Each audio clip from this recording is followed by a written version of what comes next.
Club, Federation of Engineers,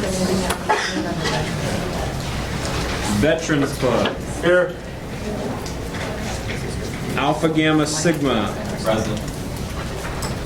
Psychology Club, and Yeah, right here. Sorry. I totally psyched up. No problem. Administration of Justice. Did I miss anyone? Who? Leadership experience. Nope. Leadership experience.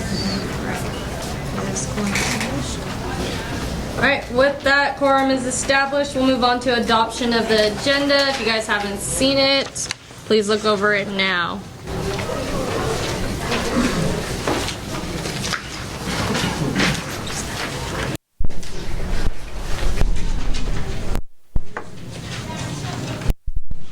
Yes, and these are Democrats.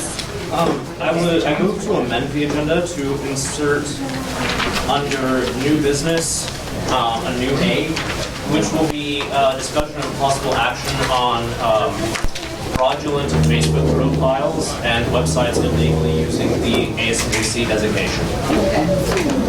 So you want to move that under item A and move everything else down? Yep. Okay. Can I get the title?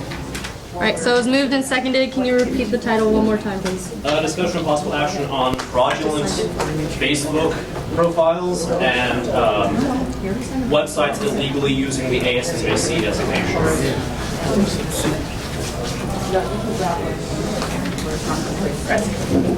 So it was moved and seconded. Are there any objections to adding that onto the agenda under as the new item A under new business for consideration of possible action?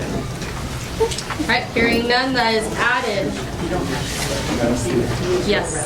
Mitchell. I have before a motion, may I ask some questions? Well, I would like to know, is there any evidence to be presented for the vote of on the confidence vote? Would you like to address that, Andrew? Which one? All of them. I know I have one on the president. So those are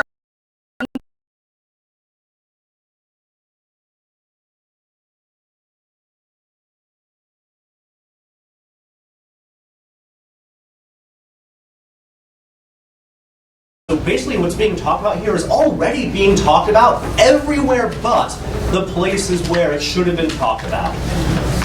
And so this is our chance at least to kind of right the rudder to an extent and get us back on track. right.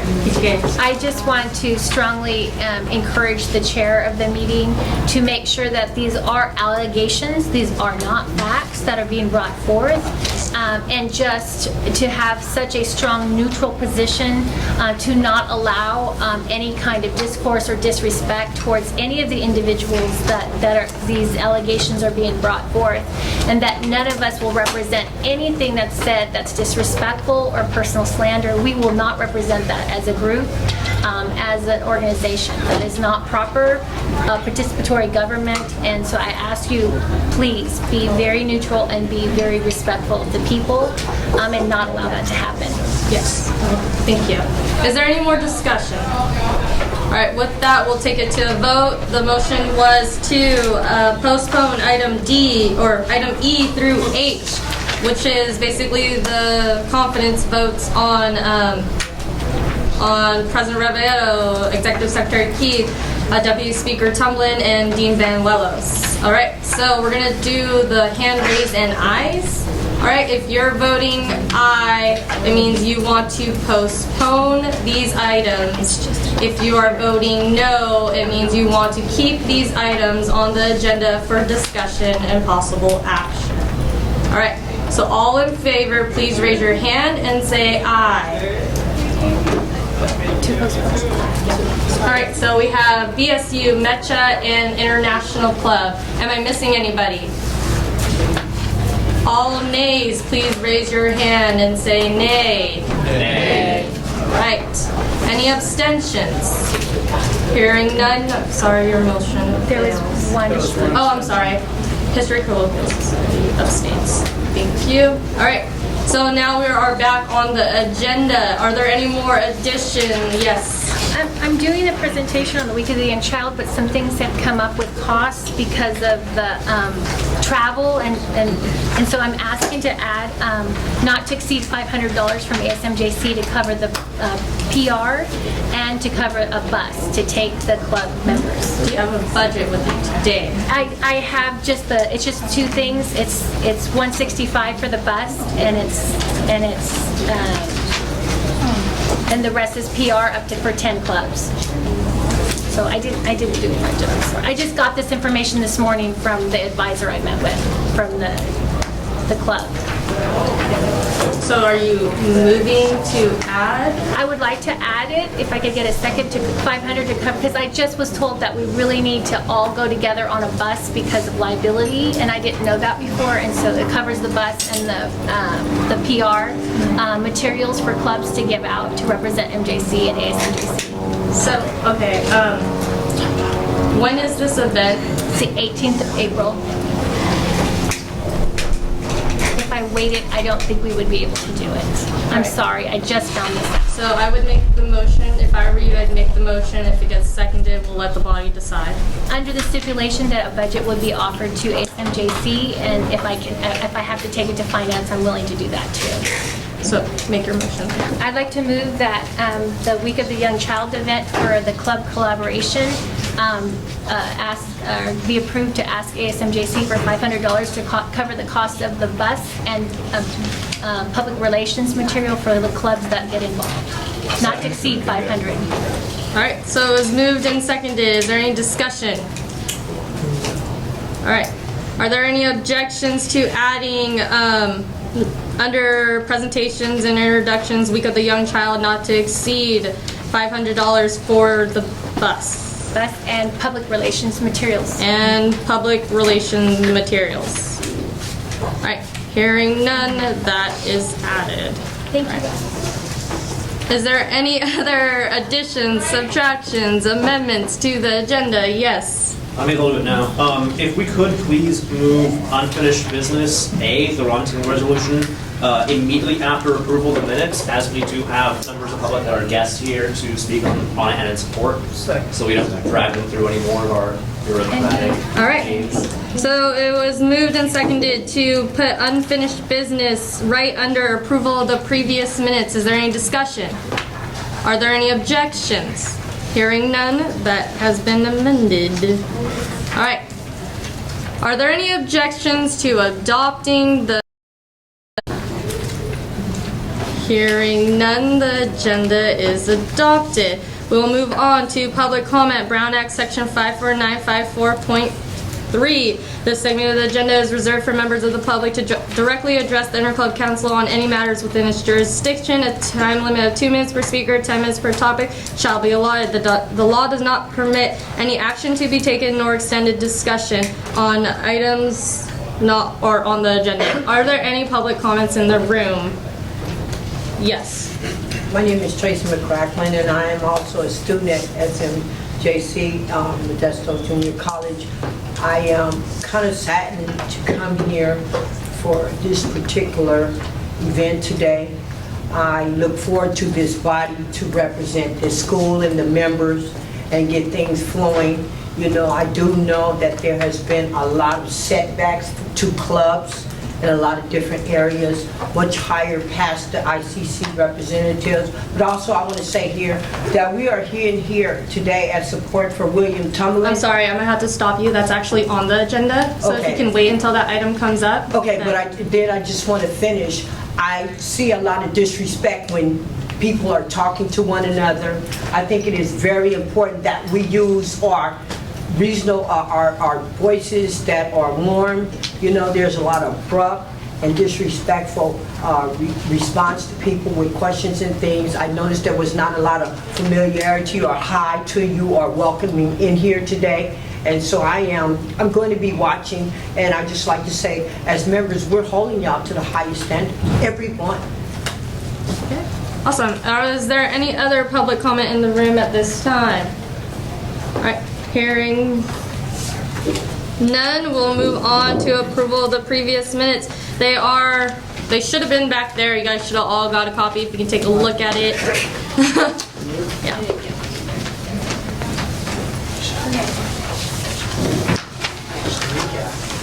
Oh yeah, if you didn't, or you guys can always watch the recap too on Senate minutes, or our Senate meetings, ICC meetings, sports games, everything pretty much. Let's see meetings.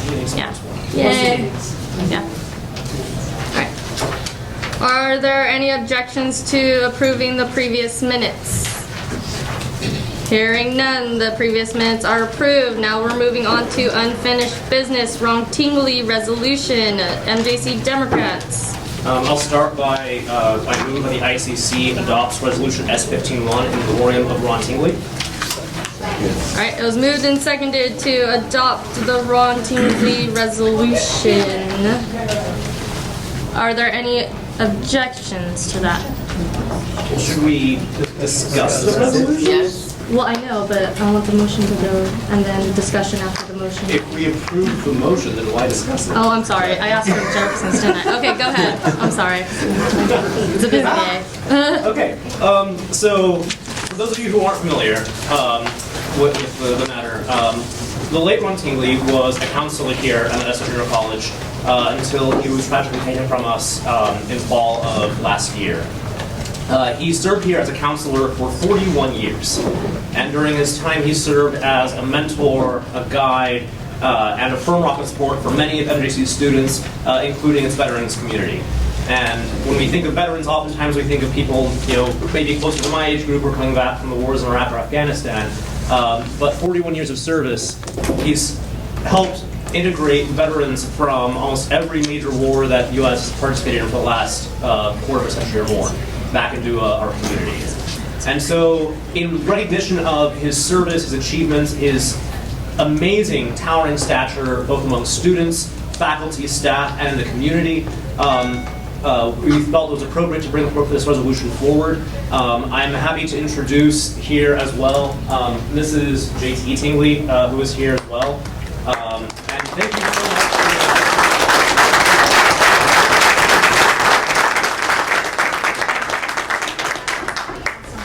What you just said, is that okay? I am a student here, so Oh, yeah. I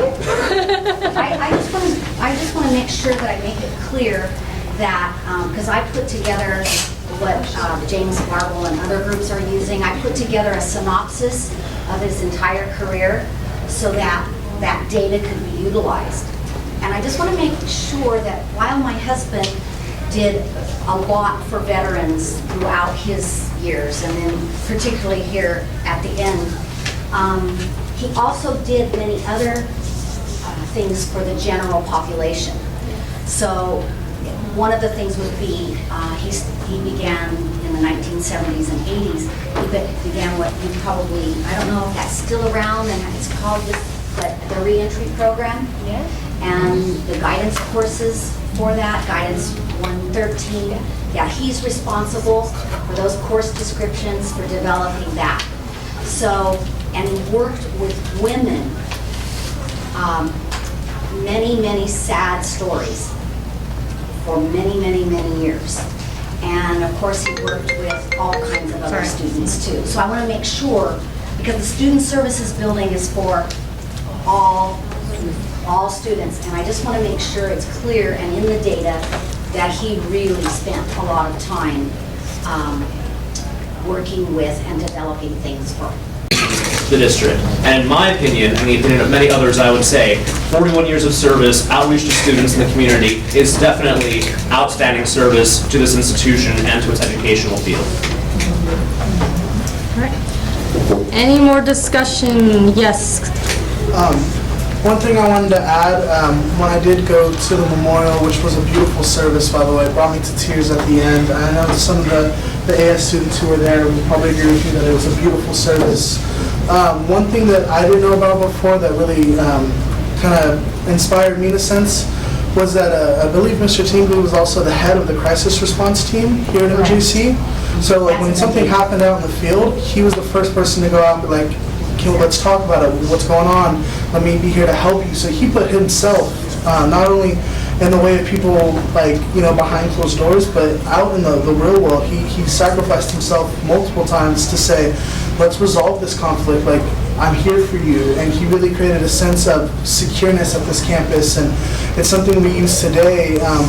When something like our recent loss of a student, the crisis counselors went out there, and because of him, they were there for us as students to mourn with and to be comforted by. And he brought that service to us, and that's something that we greatly need to look at, that he was able to provide that, and we can keep it going, and that was really inspiring to me. So that's all I have. Any more discussion on this item? Yes, go ahead. From the Senate aspect, if this needs a Senate sponsor, I would be more than willing to put my name on this. So just to let you know, as one who has written this resolution, and just, I'm pretty sure that the Veterans Affairs Senator may also want their name on this, but you probably need to speak with them.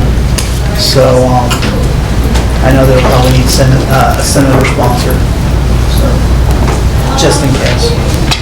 Yes, MGC Democrats. And, you know, hopefully this body will adopt this resolution, and I'll be happy to add any other sponsors from the Senate or from this body to the resolution even after the fact, because, you know, it's kind of interesting that this item ended up on this agenda today, because as I look around the room and I listen to the discussion, this is the kind of thing that unifies people. This is what brings us together. This is the kind of thing that people in the community and our students need to see us doing. And so when we have this sense of shared purpose and respect and dignity for people who have served us and the people that we also should be serving, let's keep that mindset going as we get to items that will be more divisive later in the agenda. Here, here.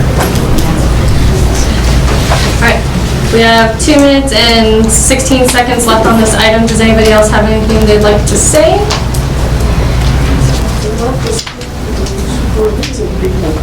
Stop it. All right. Are there any objections to adopting the Ron Tingley resolution? Hearing none. All right. So we're going to move it to a vote because it was requested. All right. All in favor, please raise your hand and say aye.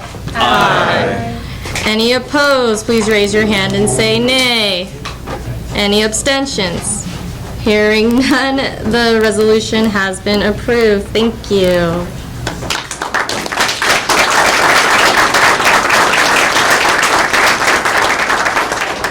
All right, so we'll move down. We have under presentation and possible actions, week of the young child, not to exceed $500 for bus and public relations materials. That is 5 minutes starting now. I thank you so much for this opportunity. I am representing Phi Theta Kappa in a collaboration with the Child Development Club. And in the spirit of collaboration, I was given the opportunity through the Stanislaus Association for the Education of Young Children that they every year put on this event. This year it's going to be at Stanislaus State in Turlock, to really look at ways that we can reach in the community and just celebrate the education of young children and the many different disciplines on our college campus. I think can represent how we are going to go on to careers and occupations that are going to be affecting our community and also affecting families with young children. So I wanted to open this opportunity to have a collaboration of at least 10 clubs. I had 12 clubs that signed up that they would like to come and be a part of this community event on April 18th. The goal now is to have a bus come at 7:30 on West Campus where we have activities loaded up and multiple clubs go together to represent our college and the many clubs and disciplines that we offer to the community. And we would go to this event and we would work with the Child Development Department because they are the models of best practices for young children. And we would facilitate some activities for families who come to these different tables or these areas, from playing with sand or singing songs, because we have the Vocal Music Club, I think, signed up.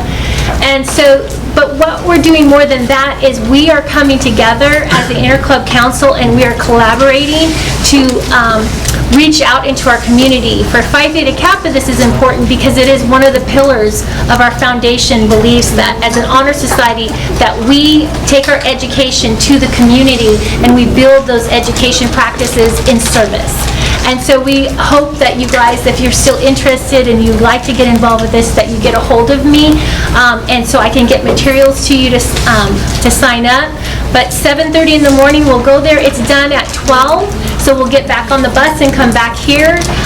But we'll go together. And I want public relations materials that represent a card that is put together with the logo for our school, but on the back side, something about your club. So you'll each have a paragraph to share about your club, and I'll get as much as possible shared for each club, and then whatever you don't use then, you'll have for your club to give out for different public relations materials. So if you're interested, please come in and talk with me, and that was what the money would be utilized for the bus and for the public relations materials.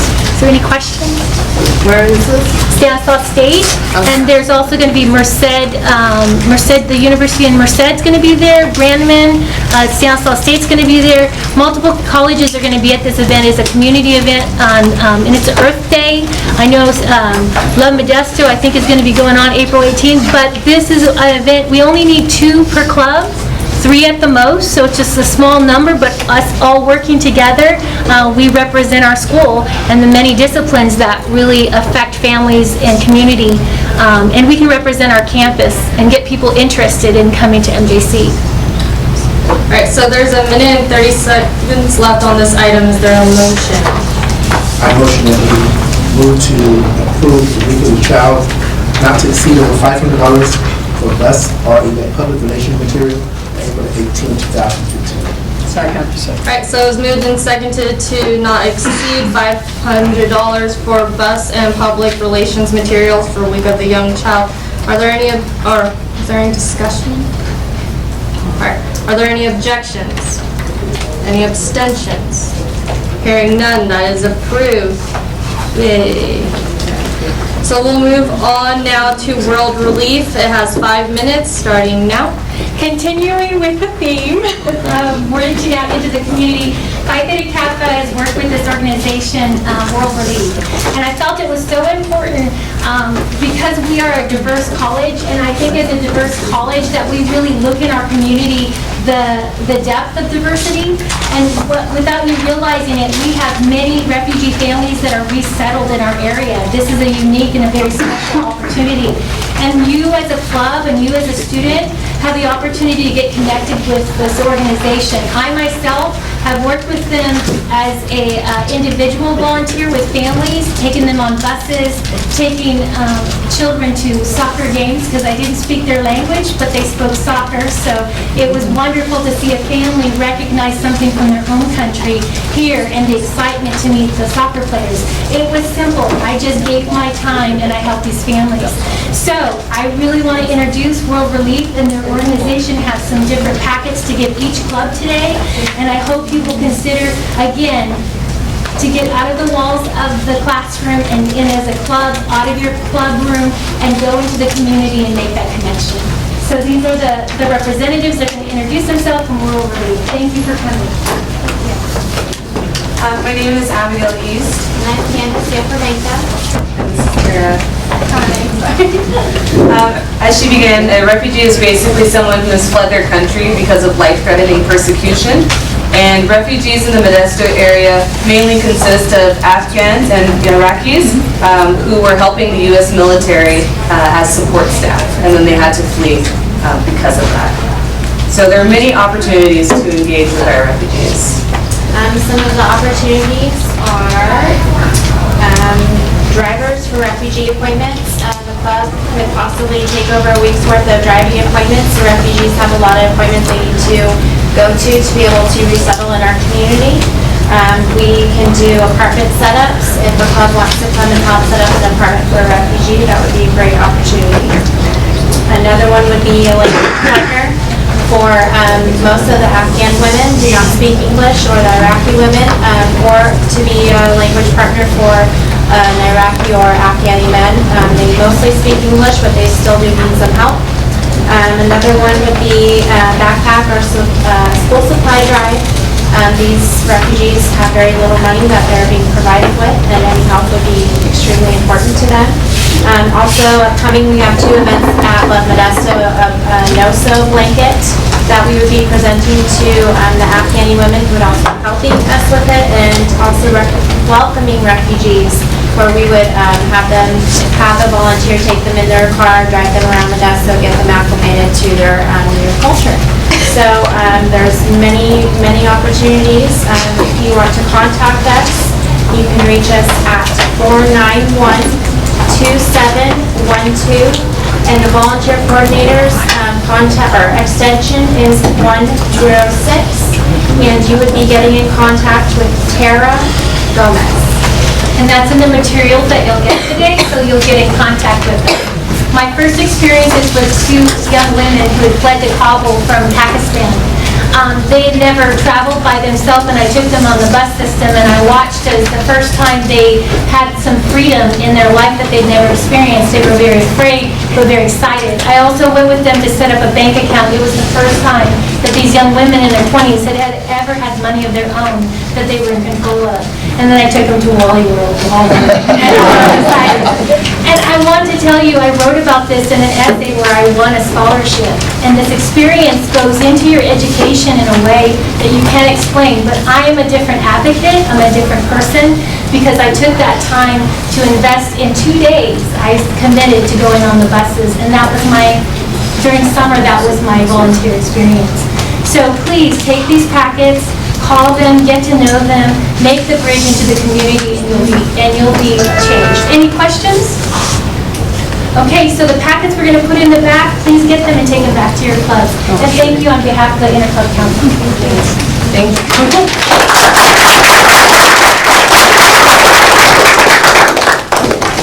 Right, so we'll now move on to special orders. The reviewed Student Senate agenda and minutes. The Student Senate just had a meeting this past Friday. You can catch the recap on it on YouTube, ASMJC Productions. Yes, starring Kyle Brown. Woo! So if you guys want to see Kyle's face, you can go on there and watch the recap. Are there any questions about it? Very excited. Good? You guys want to move on or talk about it? Yes, no, maybe? Alright, so I'm not hearing anything, so we're going to move on to standing orders. I'd like to review the minutes of the Senate meetings, what happened at the Senate meeting. Okay, well, as you guys know, there was a Senate meeting. Speaker Reed wasn't there, I was sitting for her. But on that agenda, they had the president do some apologies to our advisor, which he did. He said he did it formally inside, behind closed doors, but he also did it all openly. She accepted the apology, the Senate heard it. Most of the members there apologized to her for that behavior, but it was still done. At the same time, there was more agendas on that item that Clerk Campbell, as a trustee, went on to address. Some of those items were addressed, which the president did address, and the other items, there wasn't time. Clerk Campbell wasn't given enough time because quorum was ending. So, other than that, this is what happened during the meeting. These items were addressed. That they asked for me to address, they were addressed at that Senate meeting. There were other things that they also talked about, which were some of the senators had projects, and some of those projects was done. I know Camille Dana had a project. I know, if I'm not mistaken, Senator Costa has a project, and she also had those items approved. Metro had some things that was approved also. So these things that was done, this is what happened at your Senate meeting. This is what we do at Senate meetings. When people are not there, we stand and we take those positions. Yes. To clarify, what was the reasoning behind the president having to apologize to our advisor? He says, I didn't really get any of that from. Well, wait, excuse me, please wait to be recognized. I'll let Trustee Campbell do that because that was his item. And may I ask also the advisor? I will direct your question to her after I let Trustee Campbell address that. Actually, Vice President Brown's item. Oh, my bad. Okay, so I don't have much to speak on it. The only reason that I suggested it be on the agenda was because I want to make sure that Advisor Rosota knew that these feelings weren't coming from the body as a whole, and that we wanted to make sure that she still knew that we had respect and her support and everything, and to understand that the decisions that were made weren't from the body, but the body would like to still issue an apology in case any respect was lost or feelings were hurt. That wasn't our intention. Besides that, it's not. That's all I had to say for it. So I would direct either to the advisor or a person of your choosing. All right, hold on. Leticia, would you like to say anything at this time, or are you good? Well, I don't know what happened at the meeting. Campbell was the one who came and talked to me about it. I was looking at minutes on the meeting to see exactly what happened. Other than things that I've had to hear from the students, I don't have any more information on that. I did receive an apology from the president, and other students came to say they were happy having me there, so that made me feel good.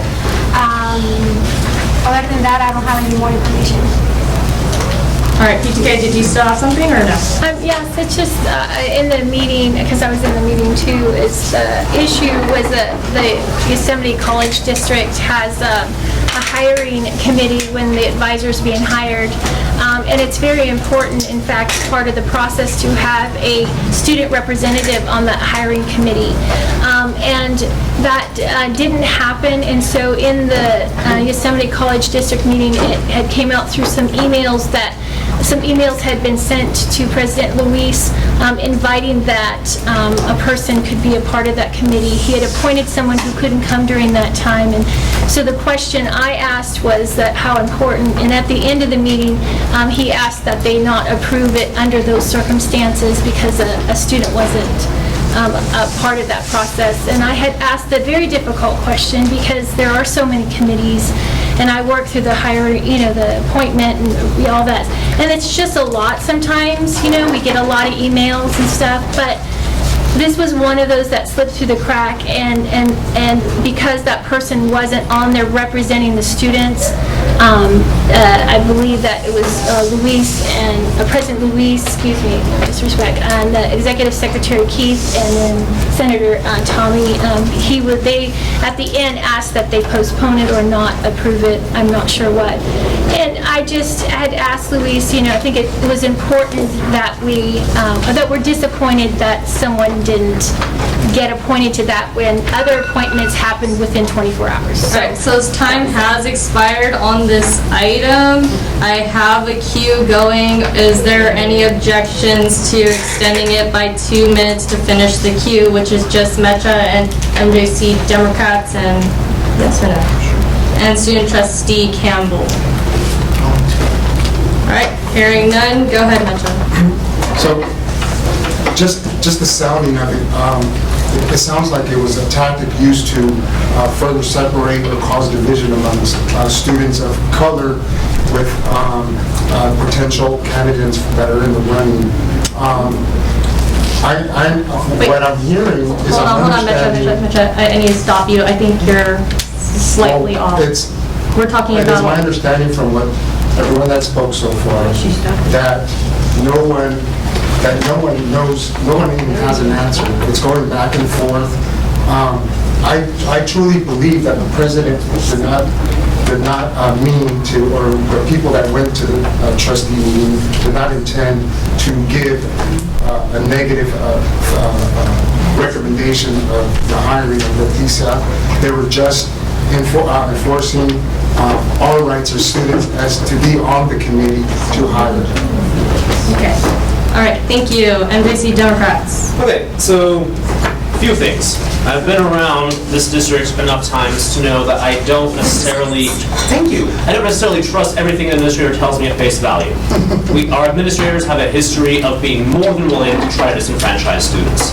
And so if this was such a keen concern to them, if they did send those emails to President Rebolledo, and if they didn't get responses, why didn't they follow up with the executive vice president or any of the other vice presidents or their student trustee? And if they did, why wasn't that carried forward? I sat on a hiring committee for the vice president wasn't for instruction. We had 2 students on that committee.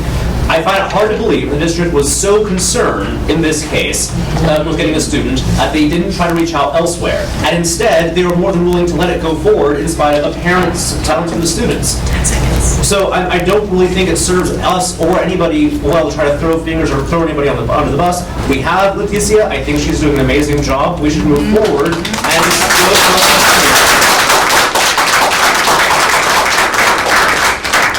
Awesome. Once again, time has expired on this one. We're good. All right, so we are moving on unless there's any objections to moving on. If you guys want to see the video, once again, it is on the YouTube and there is a recap.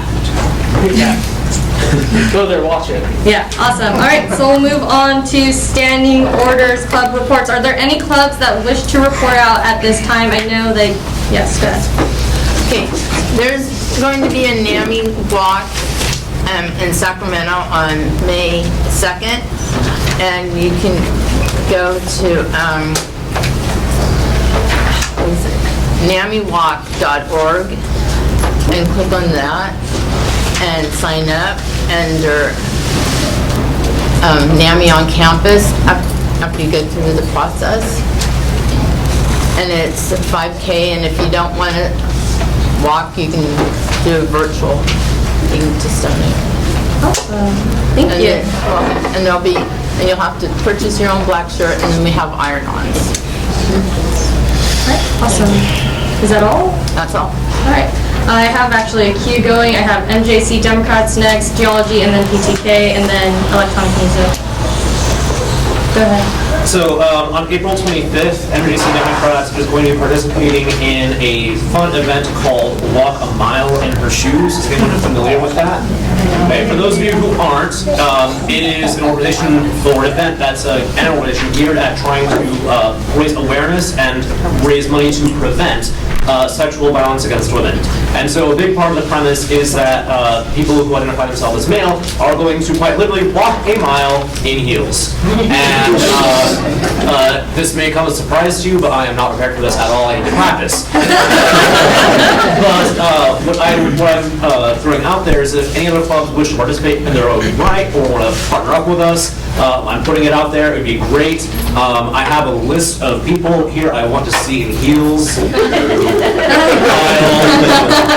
John, the other John, wherever he is, I think he could pull off a good stiletto. So, if you're interested, absolutely, again, contact me after the meeting. We can set something up. And we are also going to be working with a few local Assyrian organizations working on trying to provide assistance and aid to those who have recently been displaced as a result of the ISIS conflict in Syria and Iraq. Is it a question? No, I have, after. I forgot to say something. Okay. All right, I'll add you back on the queue in just a minute. Are you finished, MJC Democrats? Yeah, and the cameraman seems to be having a convulsion. Okay, Geology, go ahead. And so Geology is going to have their barbecue the 6th of April. It's on the West Campus, same bat time, same bat channel. Awesome, thank you. Is that all? Yeah, that's it. All right, PTK, go ahead. Okay, so we're at Phi Theta Kappa this Thursday at 4:30 in Founders 178. We are attempting our first webinar with Ryan Arba, who is through USC, he works for the state of California, and he's teaching on Networking 101, the importance of mentors and the importance of gaining relationships with leaders that you respect. So teaching that process of networking for your higher education goals. So this Thursday, 4:30 in Founders Hall 178. It's my first attempt. I'm really nervous, but I don't think anyone's ever done a live webinar for a club meeting, and this will be something innovative for MJC. So awesome. All right, Electronic Music. On April 1st, we will be having our electronic music concert, Photosynthesis. It is a free concert for all students and for anyone who wants to show up. All original music by the 15 composers, which is probably the highest number of composers we've ever had for this concert. Also, a friendly reminder, next week is the deadline for the celebration of the humanities contest. If you're planning on entering, please remember to submit your entries to the division office next week. Awesome. Isabel? Yes. All right, Nami, go ahead. Okay, and if you would like to carpool, you need to tell NAMI over at 500 South 9th Street, Suite D. Okay, awesome. Are there any? Yes. Young Farmers is having their casino night this Thursday. Yeah. So it's $10 for Young Farm members, $15 for non-members.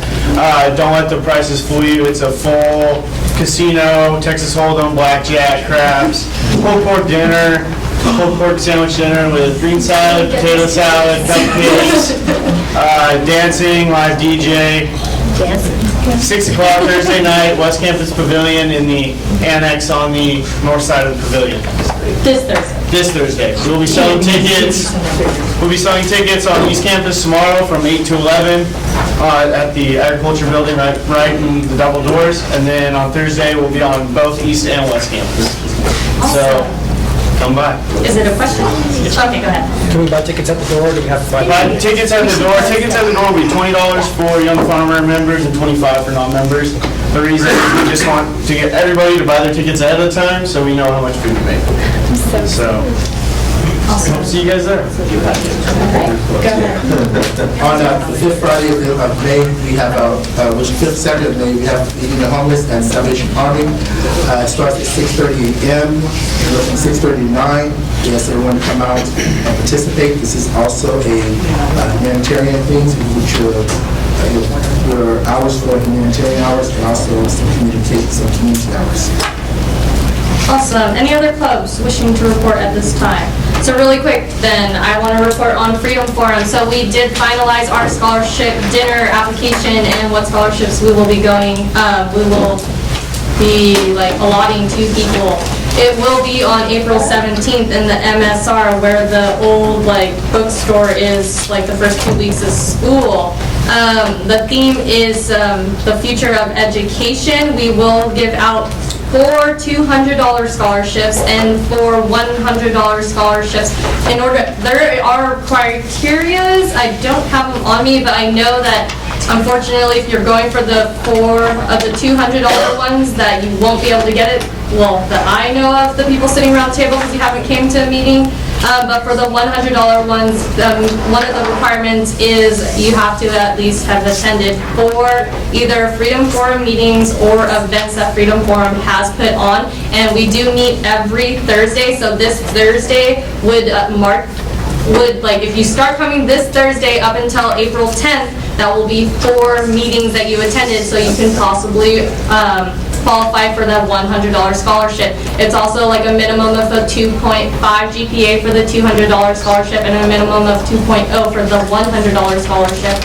And then there's just a little, are you going to be returning kind of thing in personal statements. So letting you guys know that if you are looking for scholarships, Freedom Forum will be giving out 8 scholarships if you're a member. So just letting you guys know that. Any other clubs wishing to report at this time? All right, hearing none, we'll move on to standing committee reports. Are there any standing committees that I'd like to report at this time? Yes, go ahead, MJC Democrats. So I'll report on 2 committees. I'll report about legislation and the election subcommittee. Legislation met. Wait, I reported about legislation, didn't I? Yes, I did. So ignore that. Yesterday, however, the elections subcommittee met on West Campus in the office. We discussed a few matters pertaining to basically overseeing the election. Some things that we have been looking into are unfortunately now not so viable.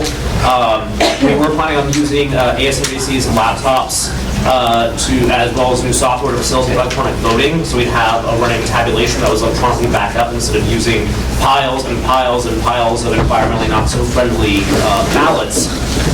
Unfortunately, as time has run short and no software has been forthcoming and we don't have time to approve money and make a purchase for said software, we are looking at another matter which Dean Robles had proposed, which is actually using Scantrons and using the machine to use a running tab that way.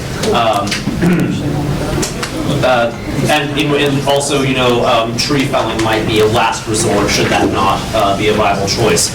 As a reminder to any of you, I know many of you are already aware of this, but if any of you aren't, we are in election season. It began last week on Monday. Packets became available on Tuesday. Right now we're in the petitions process.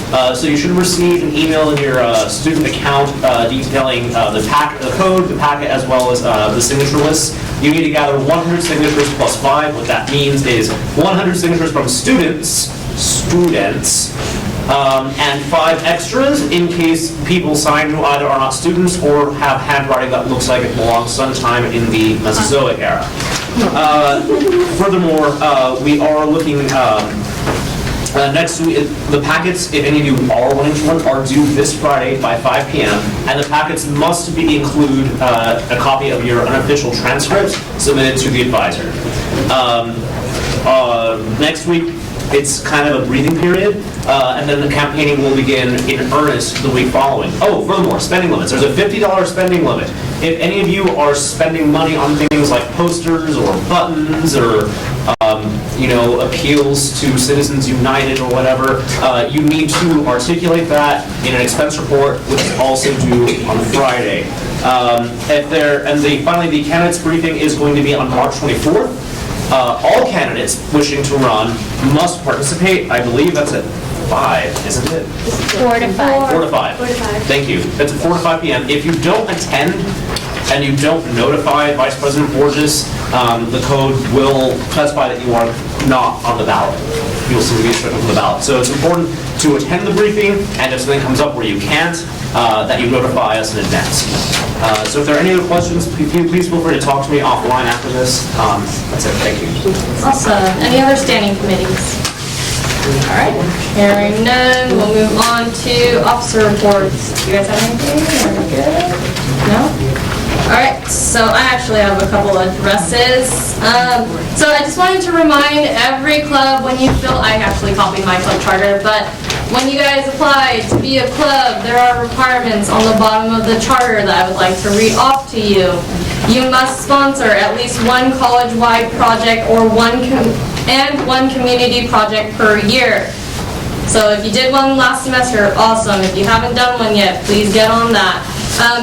You must attend ICC minutes. I'm so sorry. Meetings. If we are absent for 3 meetings are active, we will be inactive and our accounts will be frozen. So I don't want to give an example because I know the clubs that aren't here, but if you see those other clubs, tell them to come start back to the meetings. Yes, Misha. So, is it possible to view what clubs are in good standing to vote on this committee and what aren't? And is it possible to get that verified through Cecilia? Cecilia too. Leticia, as I'm hearing a lot of reports of clubs that are not active but don't have an advisor and are sitting on this council. Yes, so I have all the advisors' email list. I gave them to Megan. I can email them to you, Leticia. We will email those clubs.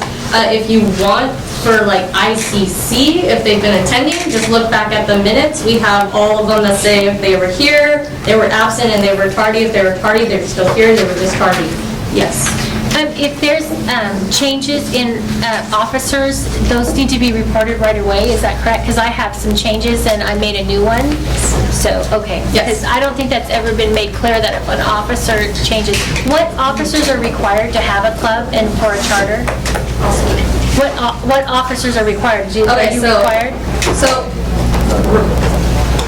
not necessarily required, but most clubs have a president, a vice president. Some have chairs or co-chairs, treasurers. ICC representative is one of the required ones because they have to report back to the ICC and potentially the Senate as well. But it's basically a minimum of 10 students and an advisor that you need. It doesn't matter who your officers are, as long as they're students, then you're good. All right, so those are the main things I wanted to point out because I have looked through the activity sheets and some clubs haven't done an activity or held an event or done anything like that, so I really just want you guys to do that if possible before the end of the term, I guess, is what I would say. Also, last week I attended a, what is it called? The Academic Senate Institute. It was on student equity. So that is why I was not at the Student Senate meeting. It was because I was asked to go down to Santa Ana and speak on students' behalf on equity on our campus and how I feel on our campus.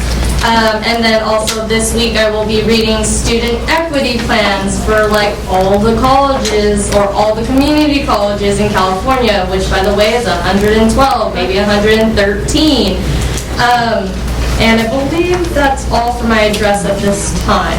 Any questions? No? All right. So we will move on to new business, the new item A, discussing the basically stuff that's going on. I really don't even know. Go ahead, James. It's your item. All right, I'll lead with, I move that the ICC strongly condemns any person or persons who, using a fraudulent name or organization's name, attempts to interfere in the processes of student government at MJC. Your motions are so long.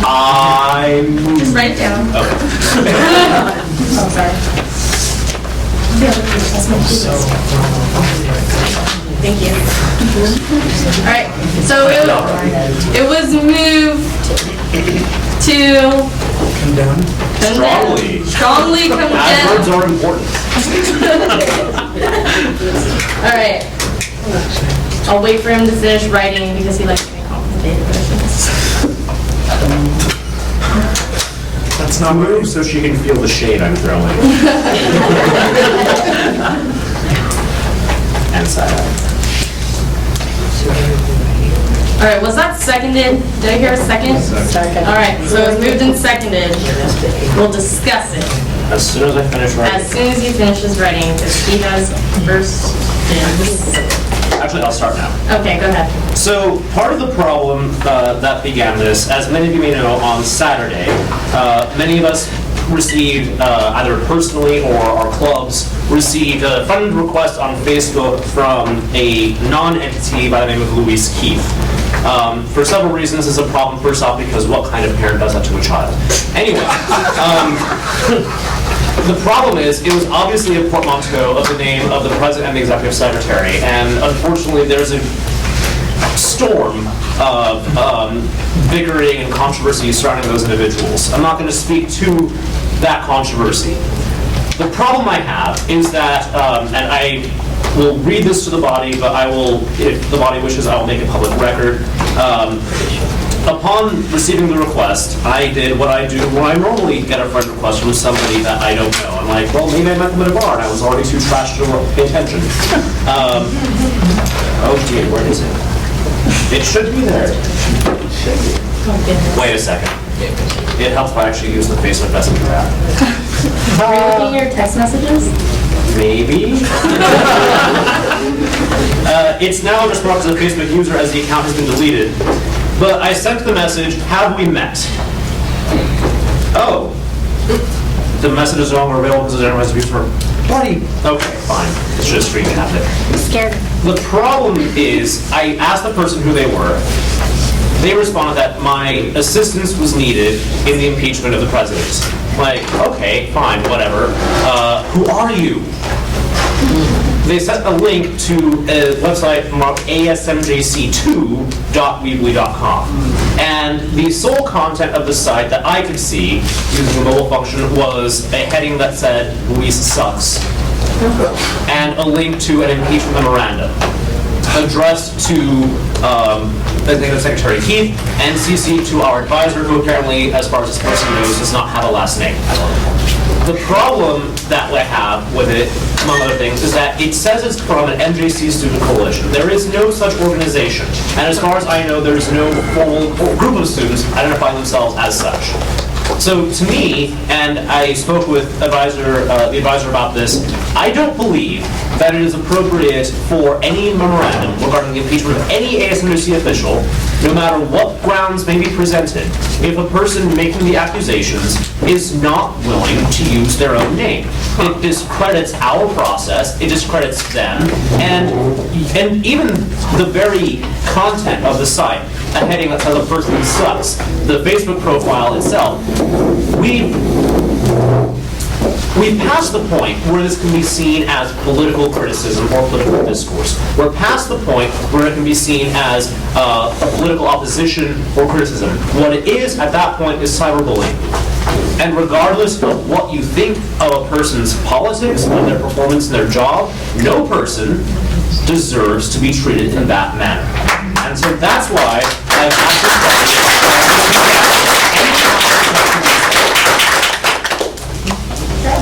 Is there any more discussion? I also had a look at that website. What disturbed me the most was the statement of the purging of certain students on this campus, which to me, that's evidence of racist ideology, bigotry. As you all know, what purges, genocide, lynching all has in common. So, also the evidence also from that website points to someone within our student body that has access to official document heading or papers. So either files, either here in this office or anywhere where there's files that can be get where they can get the image and the imprint of the paper and such. I further asked the speaker to ask the DSAT advisor to investigate this because cyberbullying is a crime. As we all know, it can lead to suicides and other types of violence on campus, and we are to condemn it at all levels. That is all.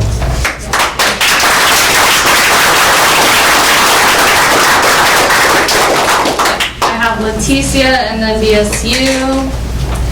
Just to let you guys know, there is an investigation going on already. I contacted the campus safety, so there's the investigation going on right now. Thank you. BSU. I think what my concern is that it went towards an individual that we all know, but then it added other individuals on this page also. And other individuals had nothing to do with this. Even the person that was attacking had nothing to do with this. What it happens to do is makes the person morale goes down. It stops them from doing what they're supposed to be doing on a daily basis. What it tells them, tells us is that someone here or in this school is trying to take over the school. Why? Why would you even want to do that? Why would you want to take your time out? Don't you have anything better else to do? We have studies, we have books, we have time. That's too much time on a person's hands. But what it does is, when, like the gentleman here said, it hurts the individual when it hurts other people. And when they start to hurt other people, and what their character and demeaning them, is where you need to pull a stop to it at.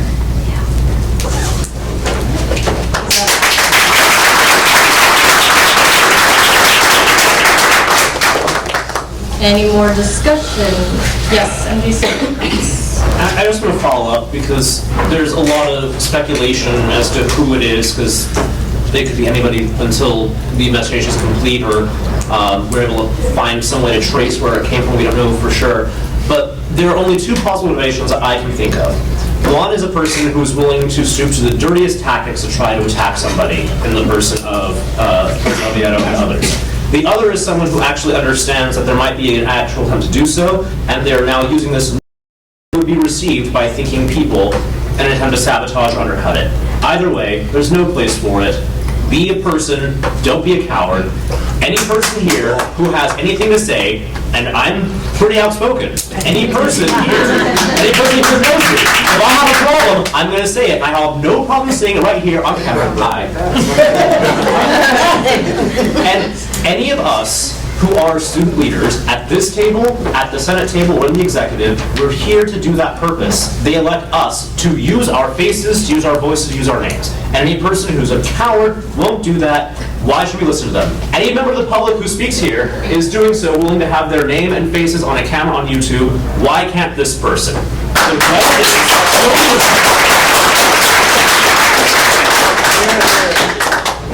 All right, yes? Furthermore, that's why I objected to the confidence vote of the next item on agendas, because the same names that are on this agenda are in that website. There's a lot of speculation there. I don't know. I don't feel comfortable even dealing with this or talking to these votes. Any more discussion on this, item A? Yes, P2K. I want to encourage, again, the same understanding of not making speculations towards people, because the same harm that you fear for the people that you want to protect, you would put on people that are not involved, that you're speculating that is not maybe involved. I myself, prior in a situation had that happen, and I was verbally assaulted by someone, and I had nothing to do with it. And it made the waters muddier and not clearer. So I ask that you guys all act in respectful manners, and your tone, we were reminded of that, in our tone and our respect as officers of our clubs and students who can have debate in a respectful manner. So the items that times, we have internet, we have social media, and we need to learn as a new generation and how we're going to act as adults and use this for the best, to help students on this campus. Because when it's done, it's not about me, it's not about you, it is about all of us on this campus and who we are at MJC. So, awesome.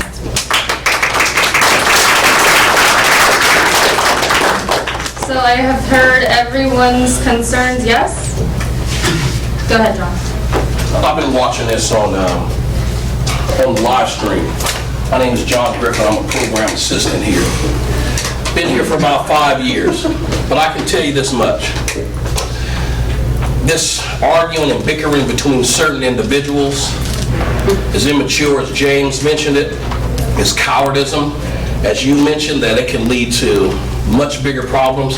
But here's another problem that no one's really looking at or addressing. All of you are on a pedestal. People are watching you. People are looking at you on live stream. People are hearing about this through the rumblings throughout the campus. And let me tell you something. There's students that come to my office all the time that want to join ASMJC. But when they see out of 24,000, it's a very low percentage, even though we had outstanding results.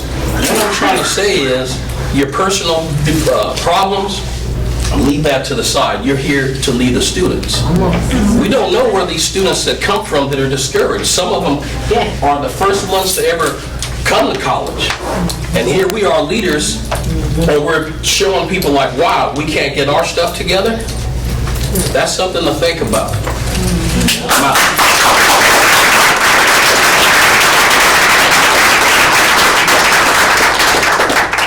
I see a few more hands. Really quick, guys, I love the applause, I do, but can you wait until they're finished speaking because John was talking? Yeah, or do that, please. It's silent applause. Okay, let's not argue. Go ahead, MJC, don't. So I just want to also point out, even though I'm in the ICC, I also kind of have an outside perspective in terms of how the Senate has functioned this year. I'm not one to talk too much about the good old days, per se, but I have seen this government at its best and at its worst. I'll say the good news is we're not at our worst yet. So there's that. 2 years ago, the ICC and Student Senate, in an effort to help save our school's accreditation, helped write the accreditation self-study, we helped write the decision-making document, and when a certain constituent group on campus tried to hold that process up, the combined efforts of the Senate and the ICC managed to compel the resignation of the Academic Senate President and Secretary.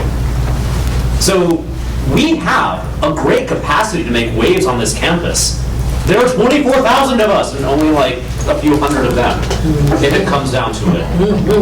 But what is the image that we present to our students? If we're a unified voice, they see it as a force that can make waves and make things better for them, for their children when they come here later. That's right. If we're divided and we're bickering, administrators and faculty don't want to deal with us, or they'll play us against each other. And we make ourselves a non-entity when we are the reason this institution exists.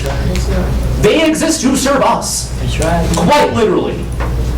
And if we are too divided to make that happen, then we all need to, as the blessed ones say, look at our lives, look at our choices. And I mean that in every sense of the word. We all need to take a look at what it is we do here, why we're here.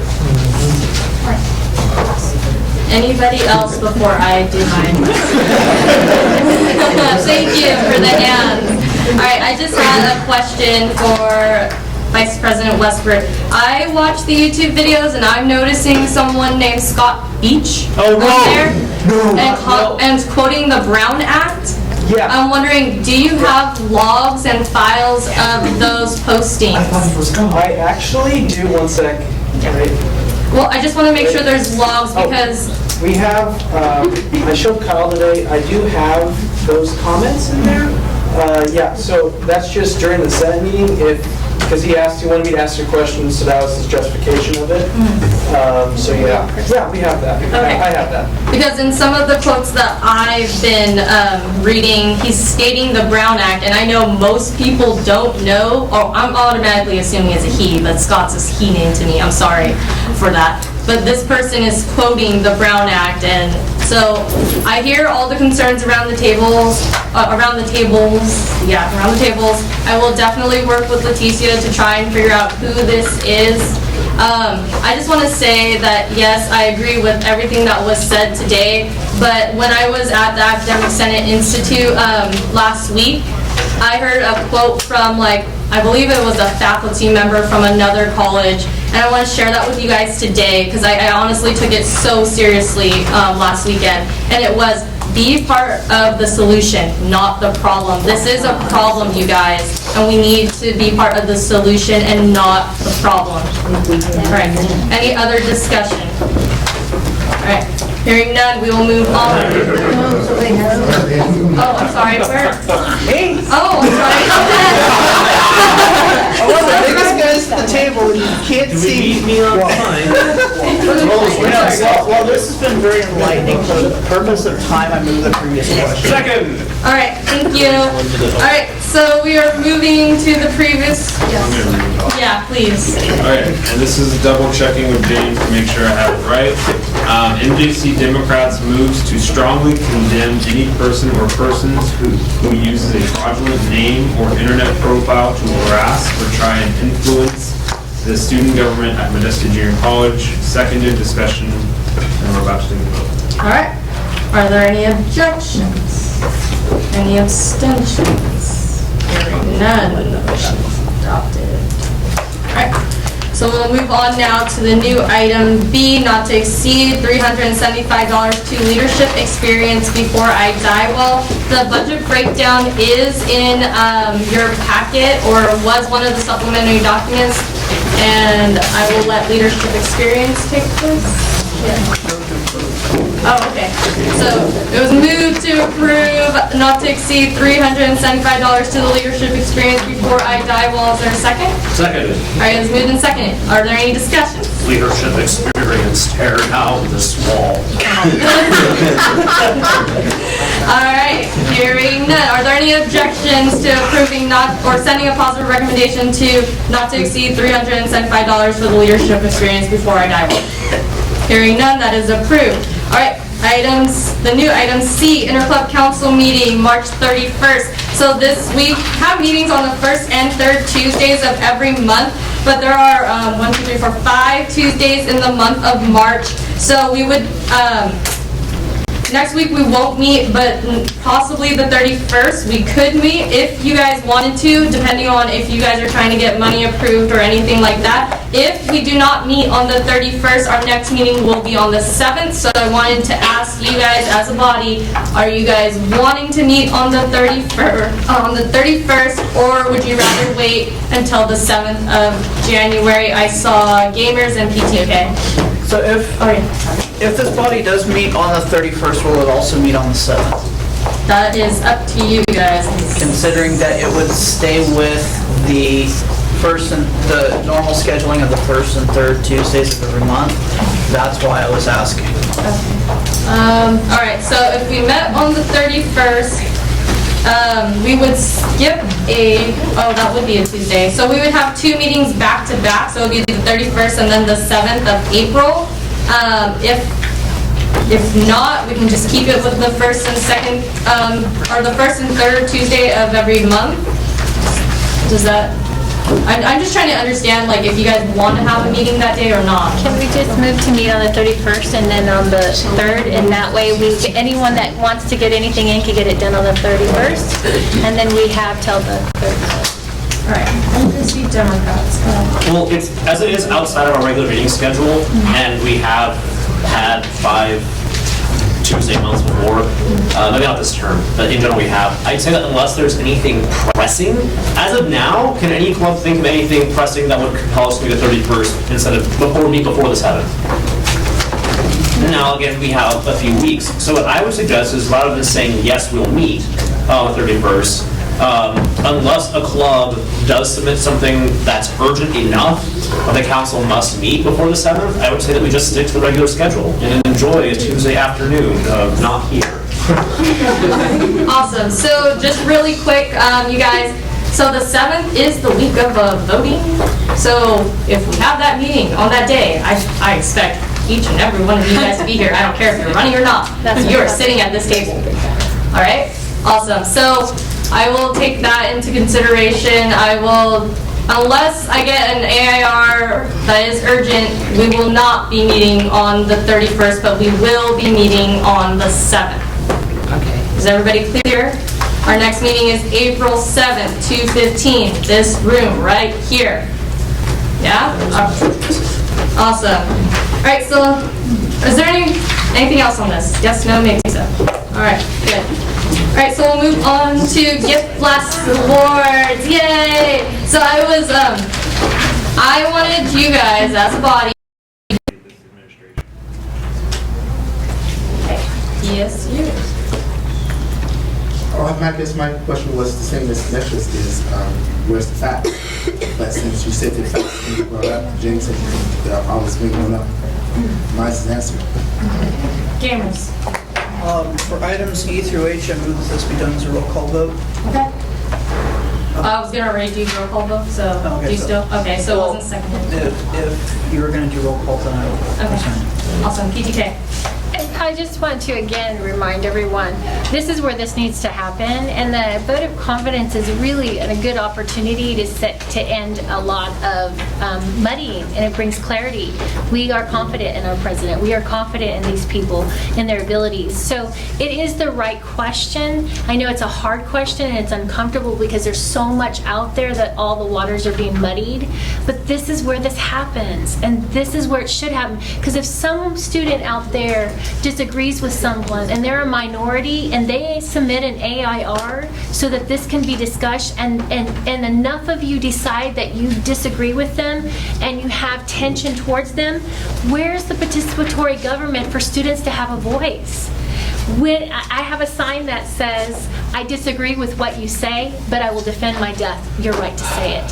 So that is what has happened here. Andrew has brought something. Let's let our voices be heard. Let's clear the waters a little bit and let the muddying go to the side. Really quick before I address Aikido, Mecha, and then NJC Democrats, are there any objections to extending time to 4 o'clock to finish these items?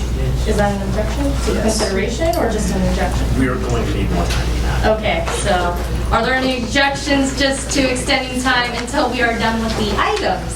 More broad view. Can I go to my club meeting? Yes, you may. Thank you. All right, so there no objections? Well, we still have I believe so. If it's just him leaving, yes. All right, so we have extended time until we are done with these items. I have, is this a motion? Yes. Well, so a few things. Considering this body is notorious for talking in circles, I would, and yes, and so we should in fact follow Roberts this time. We should do it a little bit more strictly. The motion is already assumed, which would be, does the body have confidence? The ending vote will be yes, you have confidence, no, you don't have confidence. And so knowing that, I think that we should simply structure this as pro-con debate. And so, yeah. All right, so we will start with pro and con debate. If you have a pro, please raise your little tassel thingies so that way I can, That's not a tassel. or your little card thingies so that way I can. Some Roberts. So, okay, so when I say pro, it means you're speaking in favor that you have confidence on President Rebolledo. And if I say con, it means you are speaking against, saying you don't have confidence in President Rebolledo. So I'm asking for the pros now. Yes, James. Okay. Is that a pro? We got a hand on here. I don't have a. They're not recognizing hands. Okay. I'm not understanding the entire question.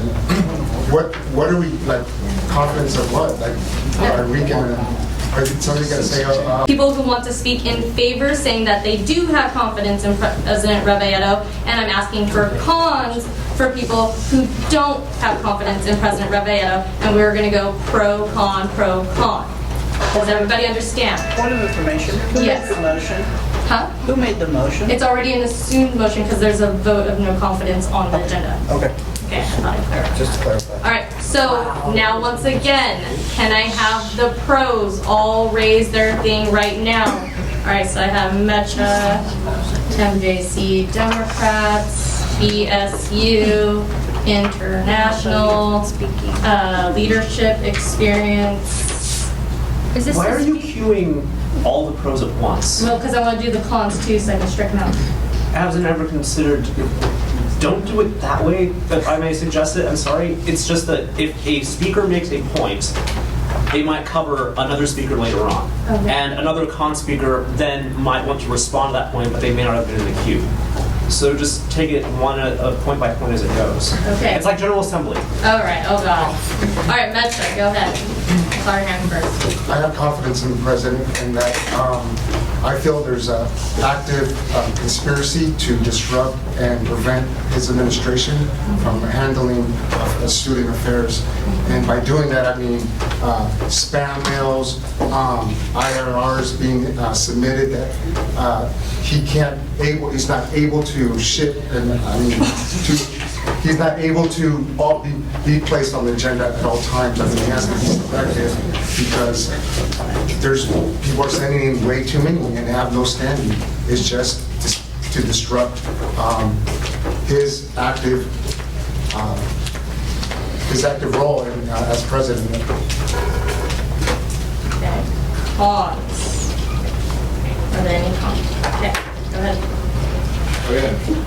We already talked about one of them. The perfect example is exactly what happened at the Board of Trustees meeting. And honestly, that's what spurred this whole thing, you know. That, for me, was the last straw. When a student is repeatedly requested to participate, or no, a student leader, let me make that clear. The student leader, the president, is repeatedly requested to participate in the meetings of a hiring committee for the ASMJC advisor, has 3 weeks to respond and doesn't respond, and then goes to the Board of Trustees meeting, the highest governing body in this entire district, and tries to make this big stunt about how they weren't consulted and they weren't given the opportunity to participate. That's pretty sad. There's a chain of command on this campus that goes from the president of ASMJC, the advisor of the student government, the dean of admissions and records, the vice president of student services, the president of the college, the chancellor of the district, and then the board of trustees. And none of those people were ever consulted before the president went to that meeting and made this big display. That is just one perfect example of where this has honestly gone too far, and there needs to be new leadership in the Student Senate to move us through the last couple of months.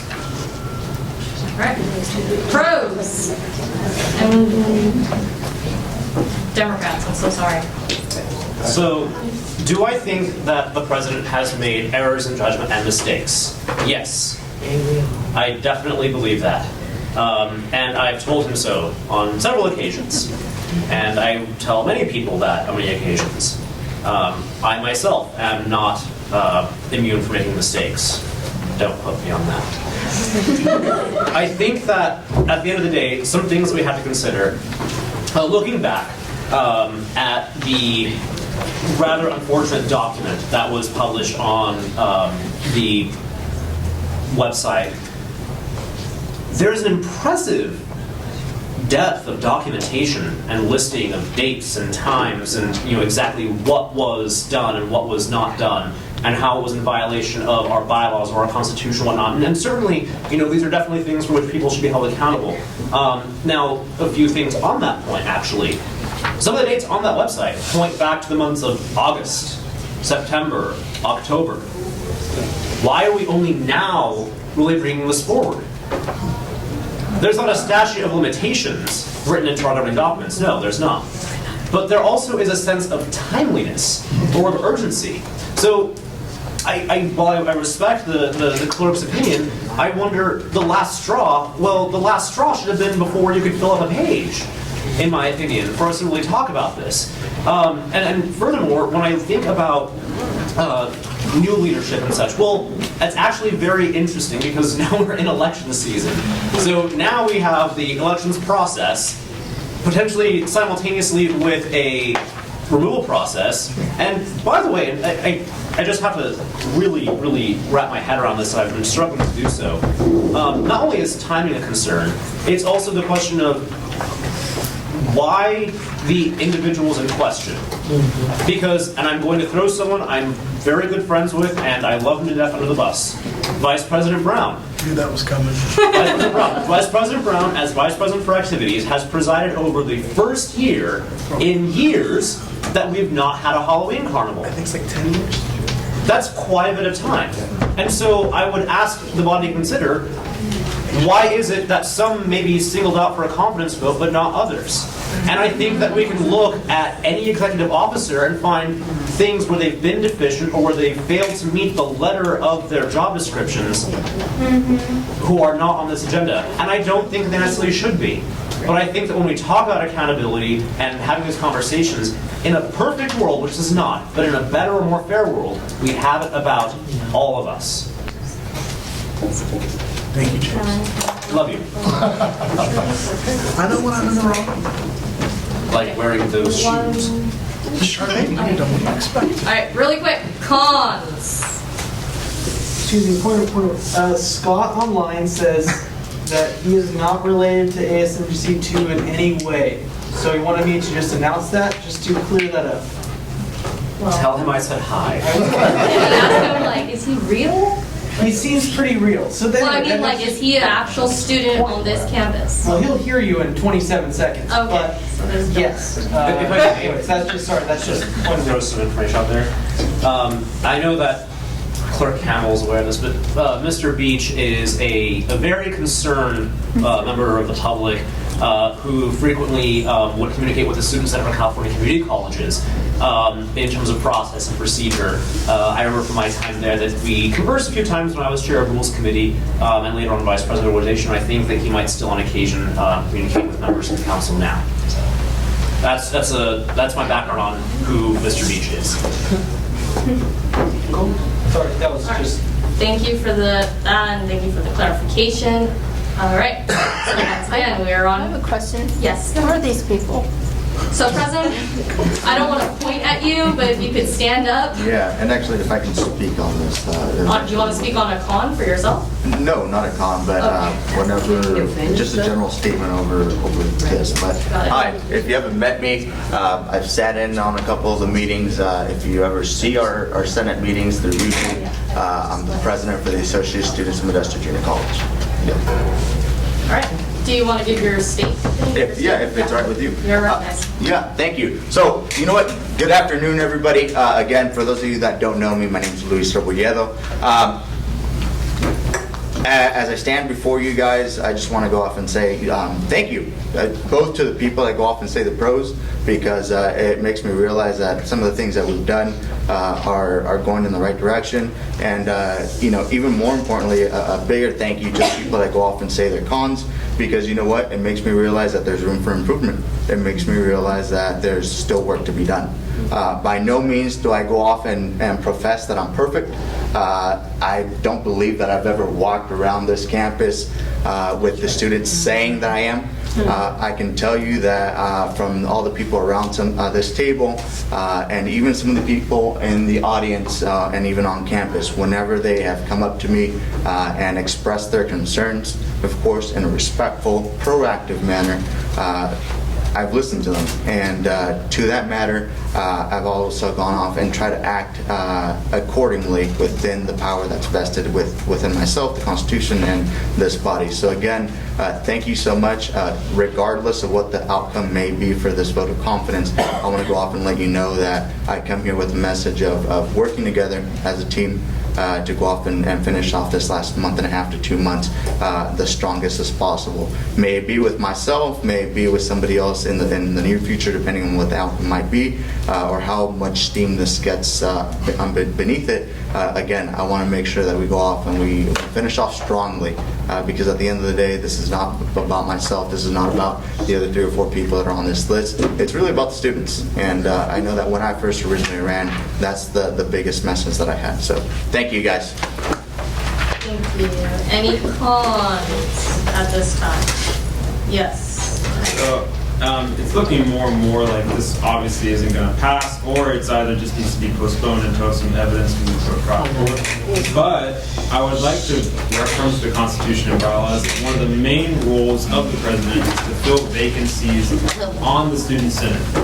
Now, maybe the president would like to participate in this. Is there a recruitment procedure for the filling of vacancies on the student senate? Would you like to answer that? Are you referring to the document or an ongoing one right now? Is there a recruitment procedure? Again, are you referring to the document or are you referring to one going on right now? Can I clarify your guys' overlap really quick? Sorry. Well, yeah, no, I just see you guys arguing back and forth, and I want to stop that. All right, so what he is asking is there a procedure, and the document would be part of the procedure to recruiting people right now? Do you understand it a little bit better, or? No, sorry. I try to make it better. All right, so I'm gonna answer the question. Yes, there is. Let me go off let me go up and explain and hopefully answer your guys' question. Is there a procedure to go off and fill recruitments? Yes, there is. Is there an ongoing one? I know that the procedure to go off and fill 2 of the vacancies right now are coming to an end. We do have 2 vacancies that just popped up. One of them as early as about maybe 2 weeks ago, and we are actively looking at going off and getting that done. So my point was related to that is that, I would say the president consistently violating governing documents is a pretty serious offense. And in many meetings at the student senate level and even here, I brought up a bunch of times that the recruitment procedure for how vacancies are filled in the student senate is just over and over violated.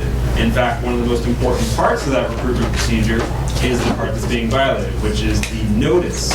You have to provide public notice that there's a vacancy, provide public notice that you can apply and how to do that, and make sure the word gets out there pretty well. And every single time that I've brought it up, it doesn't seem to matter to the president or, I don't know, anyone else for that matter. And that's a serious concern. All right, are you done? Is it a pro? We have a pro back here. Can I have you? Okay. Well, if it's not, is it a pro? It's a pro. Awesome, thank you. Go ahead, you're organized. My name is Samuel White. I'm a parliamentarian in PSU. And I have listened here and I've heard several things. One of them I'd like to address and find out from, and I believe it's you, the clerk. Just a few minutes back, you made mention of the chain of command. You named off several individuals. I'd like to know, first of all, in your policies, is it mandated policy and procedure that the president has to go to each and every one of those individuals?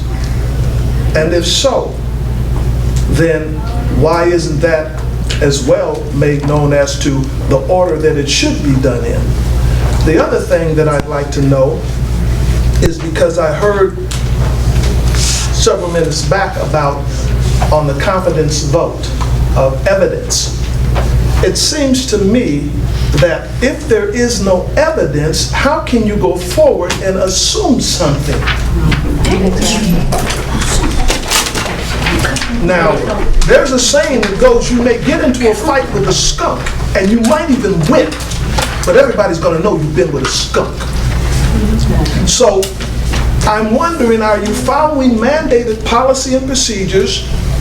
Are you going by your parliamentary procedures as, I believe it's Robert Rules of Order? So, really quick. Quick. I don't know if that's a pro, those are questions for Well, I believe it falls into the category of pro. I heard you a few minutes ago assume to give an answer for the clerk. Point of order. Okay, thank you. If I may ask, all respected members of the public, what I would ask is that the body exhaust debate first, and then, following the Brown Act, we hear public comment following the body's end of debate. Which will help keep us from muddying the waters too much as to who's a pro and who's a con and whatnot. Awesome, thank you. Is that I yield to the chair on that. all right, thank you, I will do that. Is there a pro from PTK? Okay, so there are procedures, and I know one, during the recruitment process, I was ill, so I didn't take place, but the one prior, send an email to get it out college-wide. It's not an easy thing to do. Sometimes they will, or sometimes they have limits. But I know the last time, it was on the MJC website. It was posted all over, posted on, as far as Brown Act, on that what was available. We opened it for a certain time, took in applications. All of them were notified. And then through that procedure, I created a rubric so that everyone was as far as the application interview, I sent that on to the president. It's very thorough. My report's thorough. My recommendations based on evaluating each of the questions that they were asked in the interview process, each of the application questions, all the same. Everyone was judged the same and given a number on that. It's very thorough. So it did get out this last time. I don't know what happened during the time I was ill, which I think it was for the Vice President Legislature. But again, remember, I was ill during that time, and so we had Jason that had to step up and become part of that team and work through that process. So I think the process is being adhered to in general. So I think President Luis is doing that. I think with not having advisors, during those times, we were in a very flux state with having an advisor Irwin and then not. So, we're moving forward.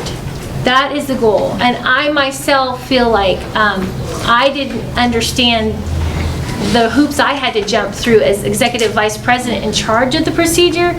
I would like to have more communication with President Robinero. If I would have known that some of these positions were open, I'm just in the executive council meeting this Friday looking at commissioner positions that some people, have gone. So we are on that specific, issue, and that it is being done. Thank you. Cons. Yeah, cons. Like any con debate.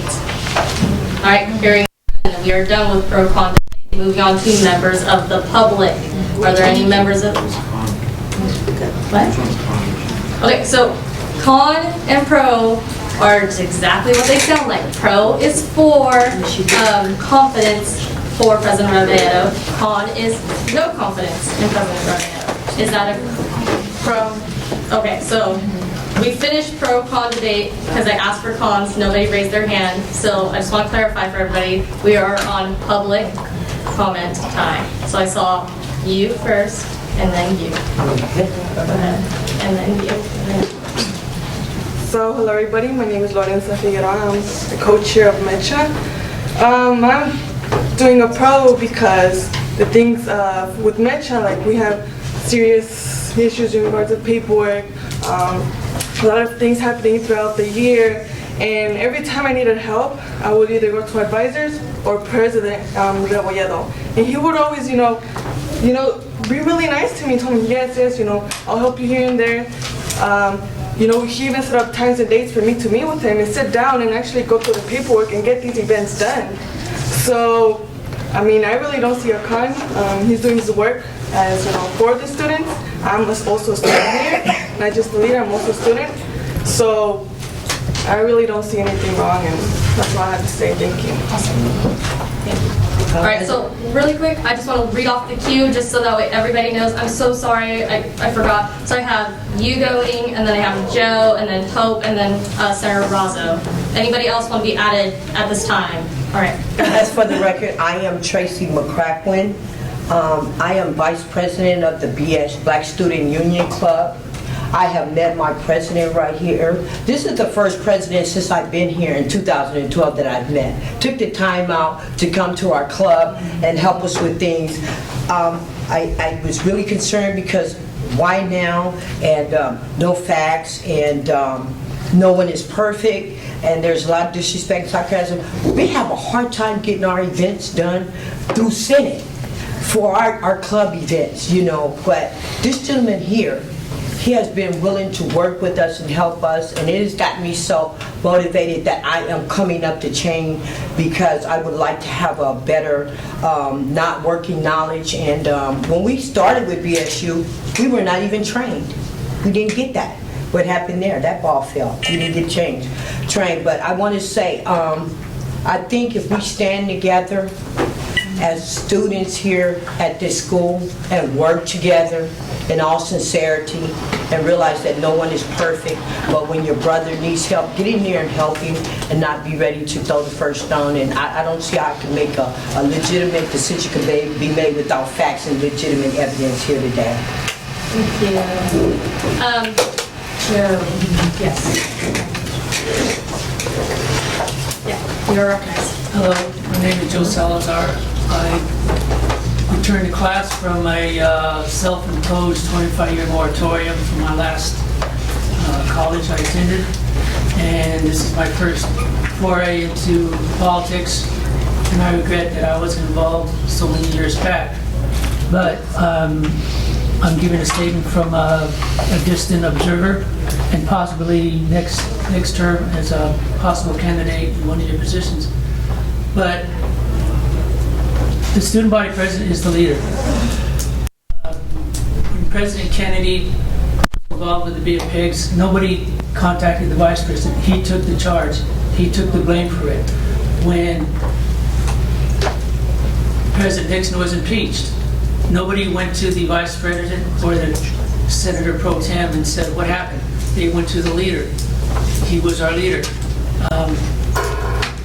No one contacts assistant or the ball handler from a coach.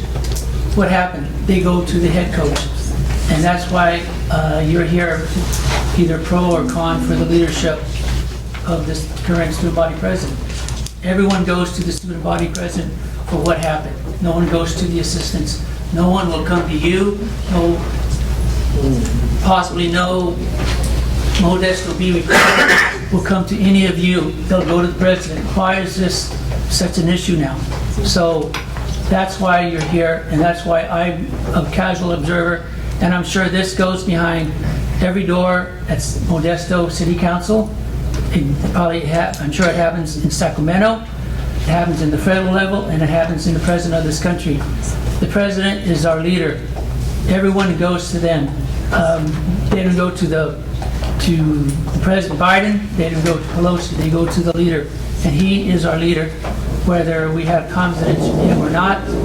So that's why we're here to see if he will continue to be the leader or there's be a change of government and we begin anew. So I thank you for this experience, and if my future personal involvement changes, I plan to return and possibly be in one of these chairs next term. Thank you. Thank you. Hope. Good evening, afternoon. My name is Ed Ramirez. I am on the executive board of AGS, and I belong to PTK. I am a fourth semester student here, and I joined PTK and AGS as soon as I got my credits available. And any type of policy questions I've had, whether it be AGS, PTK, Senate, ICC, because this is all new to me, Reese has always been there. He was one of the first people to, for lack of a better term, say, any questions, here I am. He's always there. As far as I've seen, he's always been there with any questions. His door's always open. And he's like, he says, well, if, you know, I could show you in the bylaws where this and this and this is policy. And he's done that for me. So as far as I'm concerned, I'm not big into politics, but as far as I'm concerned, he's doing a great job. Thank you. All right, also, and then I have Senator Brazo. I have a few things to say. First, I think Luis is doing a good job. Yes, he's made mistakes, like everyone else said it, everyone has. We went to March and March. Yes, there was not enough people. But when we got there, we didn't know what to say. We didn't know what to talk about. Again, Ms. Reed accepted herself that she did not inform us good enough to talk about it there. After that, she did inform us there. We did learn something. Everyone's a good leader. I feel this is something personal. You know, I feel this is something personal. This isn't like he's doing his job or not. You know, and another thing is we gotta look at the fact that he was voted in by the students because he helps the students. I feel like also that the people that sent this request are doing it because, not that he doesn't do a good job, but they don't do the stuff the way they like it, or the way they want it done. You know, that's where I feel. Another thing is, there's this big thing about being appointed and recruited, and there's a process of this.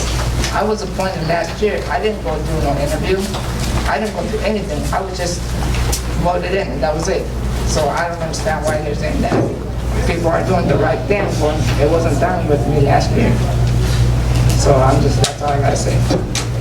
Thank you. Any more public comment in the room at this time?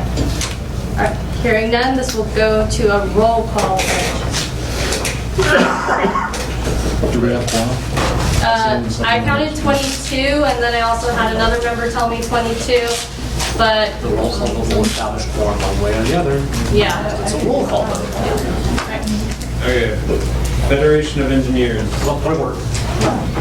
Restate exactly how the votes, what the votes mean, Okay. what yes or no mean. All right. Yes means you have confidence in President Rafael. No means you don't have confidence in President Rafael.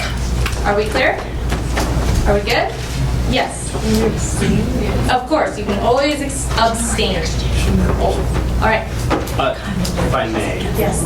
I would strongly recommend that club, where possible, avoid abstaining on this, or in general, because your club elected you to come here to take a position, to be their voice, and if you abstain, you are saying that your club has no opinion, or you are denying the voices of the students in your club. So I encourage you not to, if possible. Right. Ready? Yes. Okay. I kind of disagree with that comment about abstaining. It's just some of us may be unclear, so that's why I would prefer to abstain. I'll clarify what's going on right now. So normally when somebody abstains, it's typically because they don't know what, or they don't know exactly what it is they're voting on, they don't have enough evidence, or that they're just walked into the conversation and now a vote is taking place, kind of thing. I understand the College Democrats' opinion, I understand all your guys' opinion, but this is your guys' vote. You're voting for your club. Please vote the way you think your club would want you to vote at this time.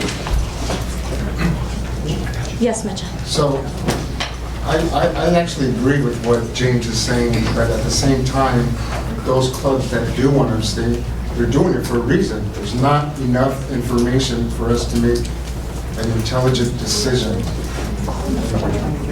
All right, thank you. So right now we are going to a vote. Is everybody clear on that? All right, we're doing roll call. Go ahead.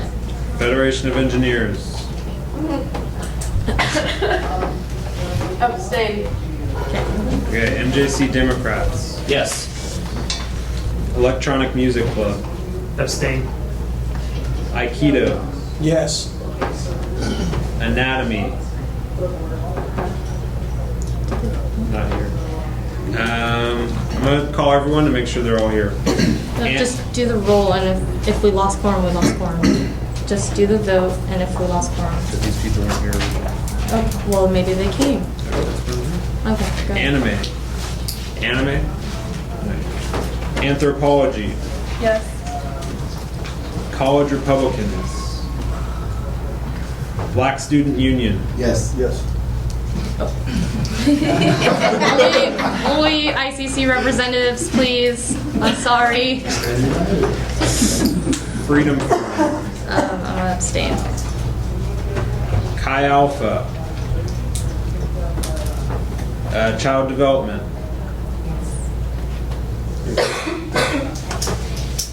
The Gathering. Gamers. Yes. Geology. Yes. Judo. Yes. Mecha. Yes. NAMI on campus. Abstain. Phi Theta Kappa. Yes. Operation Green. Yes. Student Equality Organization. Visual Arts Club. Abstain. Young Farmers. Yes. E-Tech. Vocal Music Club. Abstain. MJC Musicians Guild. Abstain. MJC Theater Club. Astronomy. Abstain. Care Club. International Club. Yes. Latter-day Saints Student Association. Philosophy Club. Red Nations and Friends. Respiratory Care Club. Trio. History Colloquial Society. Bike Club. Veterans Club. Abstain. Alpha Gamma Sigma. Abstain. Psychology Club. Administration of Justice. Leadership Experience. And I'll abstain. Alright, awesome. Alright, so with that, I don't know how you phrase that, but there was no no's, there were all abstentions and yeses, so you guys have confidence in President Rabia. Good job.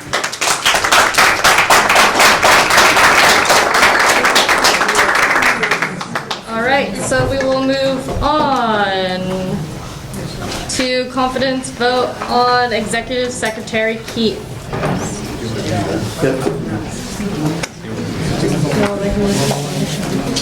I motion to, I move to move confident vote for Deputy Speaker Tomlin next. So you're moving to suspend the orders of the day to put Deputy Speaker on top of Executive Secretary Keith. Correct. Please don't say that. Okay. I get, you're dirty. Alright, so it was moved to suspend the I'll orders of second the, okay, thank you. So it was moved and seconded. Are there any objections? Alright, hearing none, we will move we'll move item F over item E. Is that better? Uh-huh. Okay, thank you. Oh, did we lose quorum? Seriously? Alright, if you are a voting member of the ICC, please raise your hand. 1, 2, 3, 4, 5, 6, 7, 8, 9, 10, 11, 12, 13, 14, 15, 16, 17, 18, 19, 20, 21, 22, 23.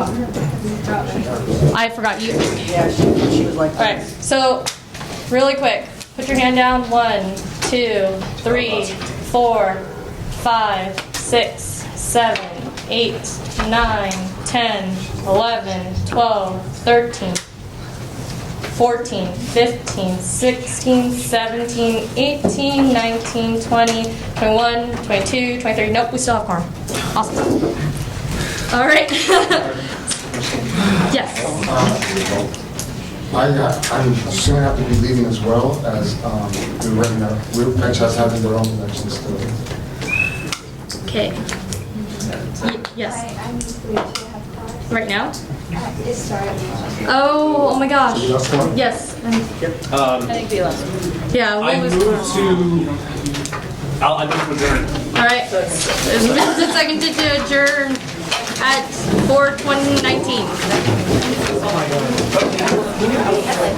So you guys, I'm thinking about a meeting on the 31st. Yes.